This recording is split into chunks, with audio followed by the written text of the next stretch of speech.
Welcome to the Studio Art Department at Bethany Lutheran College. Bethany is a special place for artists. Here we learn to witness in a visual culture and become good stewards of our God-given talents. Hi, today I'm going to take you outside. We're going to go painting out on the green here at Bethany Lutheran College. And what I've got here is a table full of supplies that I think we're going to need to pack for our adventure painting outdoors. Today we're going to do a value-based painting. That means that we'll be using only two colors. We'll use some white oil paint and then a dark color, and I'm not specifying. I would stay away from black. I'm going to use this raw umber. A burnt umber would work. Those are both dark browns. An ultramarine, like a dark blue, would work. And that's all we'll need. So really two colors. You'll need your white and your choice of dark color. We're also going to need our chemicals, and I'll talk some more extensively about how to use these things, but I've got an old sanitizer bottle here that's a handy paint thinner container. It's nice because it's got a flip top lid, squirts out, and it fits nicely into this kit. So if you can think of something like that, it's worth sort of repurposing.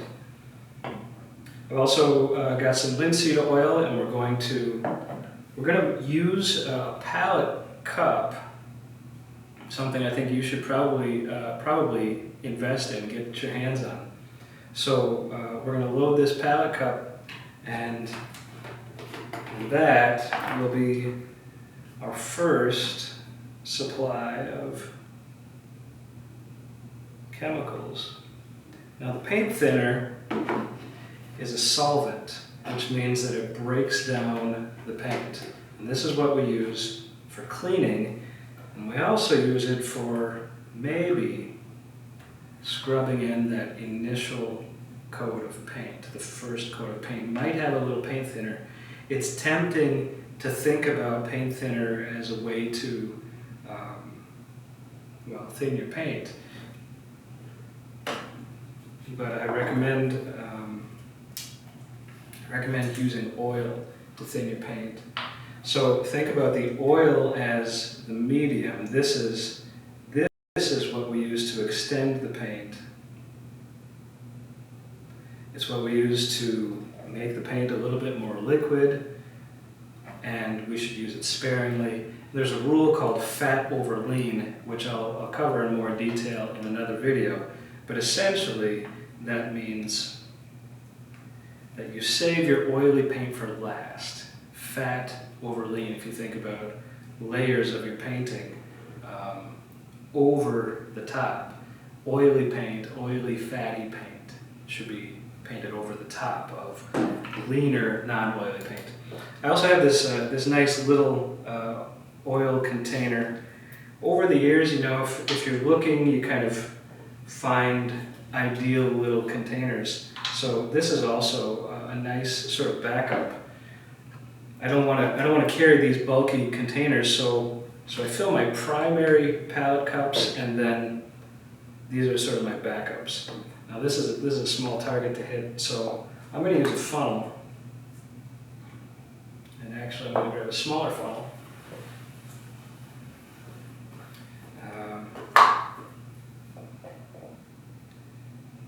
You could get a funnel like this at an automotive store. You could also cleverly make a funnel. That worked out just right. Already we're in need of a towel, a rag, and this brings up something that's I think really important for an artist to be thinking about, and that is keeping your tools clean. Oil paint is a permanent medium, and part of what we love about it is that it lasts. It's got a lot of archival quality to it, but also that means it will stain your clothes, it will stain your car, it will stain furniture. So you do need to be diligent about keeping your tools clean and keeping your workspace organized. I believe that the quality of your work is directly related to the environment that you allow. So I'm going to put some paint thinner in my backup container here. So keeping an organized work environment, whether you're in the studio or out on location, will help you to be a better artist. The quality of your work will go up if you can keep an organized and clean workstation. Well, as I'm wiping down my palette, I can transition and move to the palette. This is an old palette of mine, and it comes with this kit. I've had it for a long time. I've recently sanded it down just to kind of smooth out the landscape of paint. There had been kind of a mountain range of paint here, and if you're starting with a fresh palette, I highly recommend that you don't allow this kind of accumulation to happen. You end up wasting a lot of paint in the crusty, dried up valleys of the palette. So at the end of each session now, I've changed my habits. At the end of each session, I clean my palette thoroughly, perhaps leaving on the deposits of raw paint, but anything that I mix out in the main area, I wipe down, and I'll show you that later on when we're done. Brushes. They say that gear is the ultimate distraction, and sometimes brushes become a distraction for artists. People wonder, what kind of brush do you use, or what's the best brush? It kind of, you need a brush that doesn't fall apart, and there are certain characteristics of certain bristles, but for the most part, I say don't get too distracted by thinking that a brush will make your painting. So I've got a variety of simple brushes here.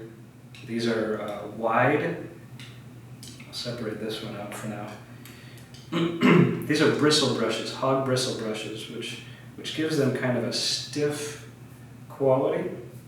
They're sort of kind of a scrubby consistency, and large brushes are actually to your advantage. They really help you to simplify, and what I find, it's very interesting, what I find is that my thinking and my vision are affected by the brush that's in my hand. So if I've got a large brush and I can only make sort of broad strokes, very usefully, that helps me to think about broad areas of color or value. And as the painting goes on, I'll move myself to a smaller, medium-sized brush, and with time, move down maybe to a very small brush. This is probably will get almost no use in today's painting. We'll see how it goes. So your thinking is related to the tool in your hand. The tool kind of suggests, the tool makes suggestions. Let's move on to some other tools. I've got some drawing tools here. This is vine charcoal, which if you look closely at it, when you've got some vine charcoal in your hand, see if you can look at the wood grain. It's actually just charred vine. In a kiln, it's been heated to a point just before it disintegrates. It doesn't ignite, and so we're left with this sort of charcoal in stick form. One of my favorite drawing tools. It's a fairly forgiving form. We can erase it. I've got a kneaded rubber eraser here. This is sort of the stretchy sculptural toy of artists. Very handy eraser tool, and I've got a simple pencil here. A couple other painting tools. I've got a palette knife and then just kind of a standard utility scraper. This becomes handy for cleaning off the palette, and this becomes maybe a mixing tool. These come in all different shapes and sizes, and I don't have much of an opinion about which one's right. It's like the paintbrush, use what you have. There are ways to substitute. For example, this you could use an old gift card, some sort of a plastic card as a makeshift sort of scraper. I think it's a good idea to have some sort of a pliers or a multi-tool with you as you go out, because you never know if you're going to have a stuck paint tube cap that you got to sort of encourage. This also will have some other tools in it. There's going to be a blade that flips out and some other options, just in case. You never know if you're going to need something, and you don't want to have to be stuck or run back to waste time, because the sun will be moving and things will be changing, and you don't want to leave all your stuff out without you. I've got a roll of tape here for similar reasons. You never know. It might be handy. There's a mirror here, and that's going to be a useful tool for looking at our painting in a reversed way. So you can hold the mirror, look over your shoulder, or you can hold the mirror and reflect it upwards or from above, and that helps you to see your painting from a different perspective.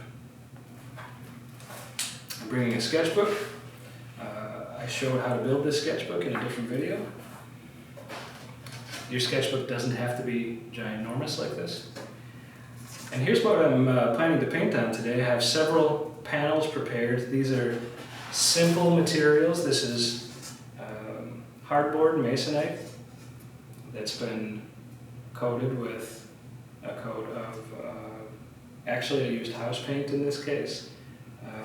I'm not an advocate for that, but it's what I had at the location where I was. Really it should be gessoed, which is a similar product with more archival qualities. So I've got several panels here.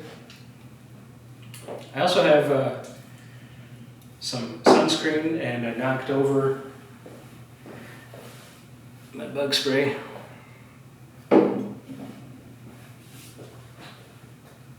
So these are sort of creature comforts.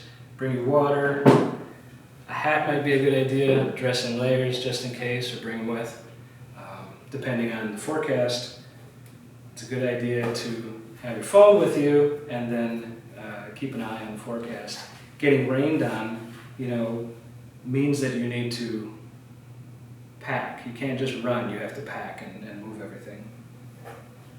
I've got some rags here, and rags can come in different forms. You could have a roll of shop towels, utility towels like this, disposable, or old t-shirt material is really an excellent painting rag, or here's terry cloth. All of these work just fine. And all of them are part of this keeping a clean workspace. So make sure that you remember to bring some rags. Okay, let's look at the kit. This is a French easel. It's called a French easel.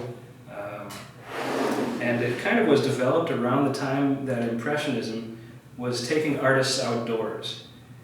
So people like Claude Monet and Renoir would be sort of radically moving out of the studio to actually paint landscape in the landscape. And this is a really nice, compact kit that allows you to pack everything you need in one place. So, when I put my stuff away, there's a little container, like a hidden compartment underneath this sliding drawer. I'll put my rag in here, slide it all over the top.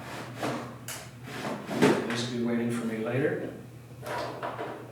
Get my paints in here, find room for all the tools.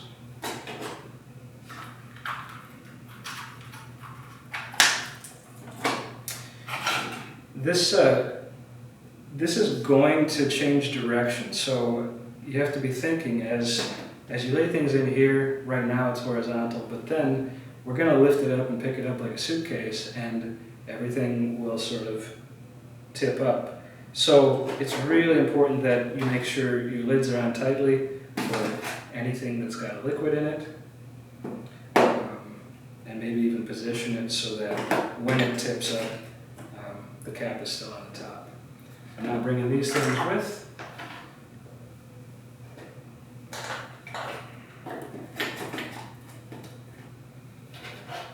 Mirror might fit right there. I'm going to put this stuff on before I go, so I don't need to pack that. We'll see how to set this all up. Right, and the palette fits nicely right here. We'll see how to open this up and set it up when we're out on location.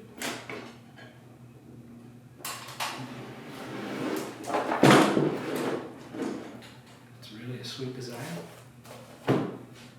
So I think I'm gonna choose one panel to bring, and so there's an adjustment here and there's an adjustment here. This top adjustment allows you to move this piece. The side adjustments allow you to move this bottom piece. So right now they're both loose, they'll move independently. So in order to mount this panel securely, I'll put it in the bottom and bring the bottom up to meet the top, and then tighten. It doesn't have to be super secure, it just needs to not fall out.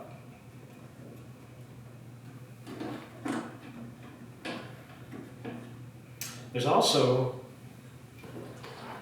some smaller arms that come out, and these are alternative ways that you could carry your main panel, or you could carry several panels. These are sized to accept a standard canvas, and so is this. If you're going to carry multiple panels, it's probably a good idea to have them the same or very similar sizes. You can see if I wanted to bring something that was a different size, it doesn't fit. So I made a choice. I'm just going to choose that one and go for it. All right, let's go find our spot.